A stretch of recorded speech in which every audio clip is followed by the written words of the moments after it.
अस्सलाम वालेकुम। कैसे हैं आप सब? ठीक ठाक हैं? जो मज़ेदार से लोग देख रहे हैं ना आप, ये घर का बना हुआ गजरेला है, गाजर का हलवा है जो कि हमने तैयार किया है तकरीबन 4 किलो गाजरों से। और इंतहाई टेस्टफुल और यूनिक रेसिपी आपके साथ शेयर करने लगी हूँ। आप लोगों को अच्छी लगे तो प्लीज़ चैनल को लाइक और सब्सक्राइब कर दीजिएगा।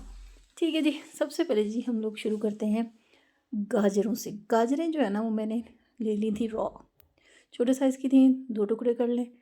मैंने कोई कद्दूकश नहीं किया, मैं लंबी कहानी नहीं डालती। तकरीबन 3 गिलास पानी के साथ ना इसको हमने 1 घंटा पकने के लिए छोड़ा। जब ये नरम हो गई ना तो फिर इसमें आपने चीनी डाल दी, जितना मीठा रिक्वायर्ड आपको पसंद करते हैं। मैंने यहाँ पे 2 कप चीनी डाली है, ठीक है जी। और क्योंकि गाजरें भी जूसी थी, सीज़न है सर्दियों में, ज़्यादा सीज़न होता है गाजरों का, तो अच्छी गाजरें मिल जाती हैं ना, तो ये अच्छी खासी मीठी होती हैं। तो इसी वजह से हमने चीनी जो है ना वो 2 कप रखी है। 4 किलो गाजर का ये फॉर्मूला है। गाजरें जब अच्छी सी गल जाएँ, चीनी में भी पक जाएँ, फिर आप चम्मच से इसको ना तोड़ के चेक करें कि अगर ये आपके हाथ से चम्मच से टूट रही है ना, तो इसका मतलब है कि ये अब बारीक होने के लिए तैयार है। मैंने हैंड मिक्सर ले लिया है, हैंड चॉपर जो होता है, जो आप इसको उसके अंदर रख के ही ग्राइंड कर सकते हैं, ठीक है जी। उससे मैं करती जा रही थी, इलेक्ट्रिक था तो उधर ही स्विच मैंने लगा लिया और बेहतरीन सी हमारी गाजरें चॉप हो गई। इसके अंदर बिल्कुल लम्प फ्री है, बिल्कुल इसमें कोई गाजर रॉ नहीं है।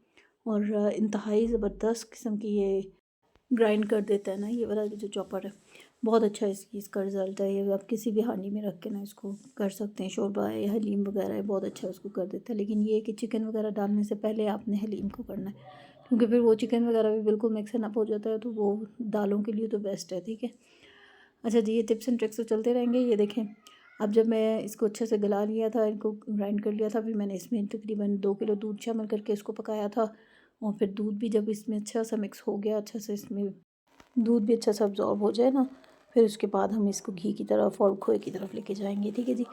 ये थोड़ा सा लंबा तो काम है लेकिन मज़ा बड़ा आता है को खाने में, सर्दियों में इसको एंजॉय करने में, और बना के हम दूसरों के घर भेजें और सब एंजॉय करते हैं मिल के। दावत वगैरह के लिए बेहतरीन रेसिपी है, ठीक है जी। फिर मैंने इसमें आधा किलो से थोड़ा सा कम होगा जो मैंने घी इसमें शामिल किया था, और इसको उसके साथ भी अच्छा सा भूनना है आपने। और इसके बाद फिर हम इसको खोए के साथ भी पका लेंगे। खोया ये है कि अगर आप लोग बिल्कुल एंड में डालें ना तो वो उसका दाना दाना जो है ना वो नज़र आता रहे तो वो अच्छा लगता है। लेकिन ये है कि अगर आप पकाते हुए भी डाल दें तो ये टेस्ट जो है ना वो बढ़ाता ही है, ठीक है जी। तो इसमें मैंने खोया बाज़ार का मंगाया था, क्योंकि घर में तो बनाना स्टफ़, फिर ये वाला खोया जो है ना ये हम लोग बाहर से मंगा लेते हैं हमेशा। और मैंने इसको उसमें डाल दिया। ये भी आप अपनी चॉइस से इसको ज़्यादा कर सकते हैं। तकरीबन मैंने 1 पाव से थोड़ा सा ज़्यादा था, यानी आधा किलो से कम। जितना घी हमने डालना है ना तो उसके अकॉर्डिंग आप खोया एडजस्ट कर सकते हैं। तो ये बेहतरीन सा हमारा गाजर का हलवा रेडी हुआ। इसको हमने मिक्स एंड अप करके अच्छा सा इसको, अब चाहे तो इसी टाइम पे सर्व कर सकते हैं क्योंकि सब चीज़ें हो चुकी हैं, डन हो चुकी हैं। घी भी डाल के हमने इसको भून लिया है। मैंने आपको शॉर्ट करके वीडियो बना दी है। तो ये है जिसकी फ़ाइनल लुक अच्छी सी है। उसके ऊपर हमने देसी घी के डाल दिए पीस, और थोड़ा सा इसमें हम गार्निश करने लगे हैं। अपनी मर्ज़ी का आप ड्राई फ्रूट ले सकते हैं। मैंने इसमें बादाम और काजू वगैरह डाला है, ठीक है जी।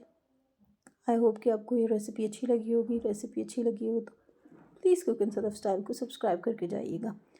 अपना और अपनों का बहुत सा ख्याल रखें, और इसको भी, चैनल को भी सब्सक्राइब कर दीजिएगा और रेसिपी को thumbs up. Thank you for watching.